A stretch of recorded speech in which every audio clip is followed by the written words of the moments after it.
জি বাংলায় আসছে নতুন সিরিয়াল। একদম নতুন কাহিনী আর নতুন ধাঁচের গল্প নিয়ে আসছে জি বাংলার নতুন সিরিয়াল কুসুম। সিরিয়ালের প্রথম প্রোমো ইতিমধ্যে প্রকাশ হয়ে গিয়েছে, যেখানে দেখানো গিয়েছে সবাই বলছে জয় বড় মায়ের জয়।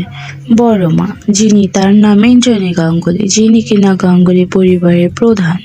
ইন্দ্রাণী গাঙ্গুলির দুই ছেলে, বড় ছেলে দায়িত্ববান, অপরদিকে ছোট ছেলে তারই বিপরীত।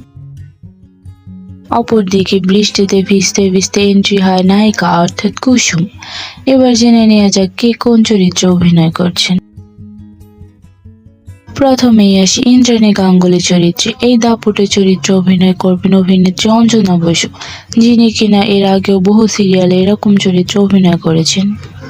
অন্যদিকে নায়িকা অর্থাৎ কুসুম চরিত্রে অভিনয় করতে দেখা যাবে টেলি অভিনেত্রী তানিষ্কা দেওয়ারিকে। গাঙ্গুলি বাড়ির দুই ছেলে চরিত্রে অভিনয় করবেন সপ্তর্ষি রায় এবং আর্য রায়। উল্লেখ্য যে সপ্তর্ষি রায় মিঠিজোড়া সিরিয়াল ছেড়ে দিয়েছেন, তাকে আর মিঠিজোড়ার সৌজ চরিত্রে দেখা যাবে না। নতুন এই সিরিয়ালের শুটিং ইতোমধ্যে শুরু হয়ে গিয়েছে, তবে কয়টার স্লটে এবং কোন সিরিয়াল শেষ করে এই সিরিয়ালটি আসছে তা এখনো প্রকাশ করেনি চ্যানেল কর্তৃপক্ষ। তবে আশা করা যায় খুব শীঘ্রই এসব বিস্তারিত প্রকাশ করবে চ্যানেল কর্তৃপক্ষ। তো প্রথম প্রোমোটি তোমাদের কেমন লেগেছে কমেন্ট করে জানিও। ভিডিও ভালো লাগলে লাইক, কমেন্ট এবং শেয়ার করতে ভুলো না।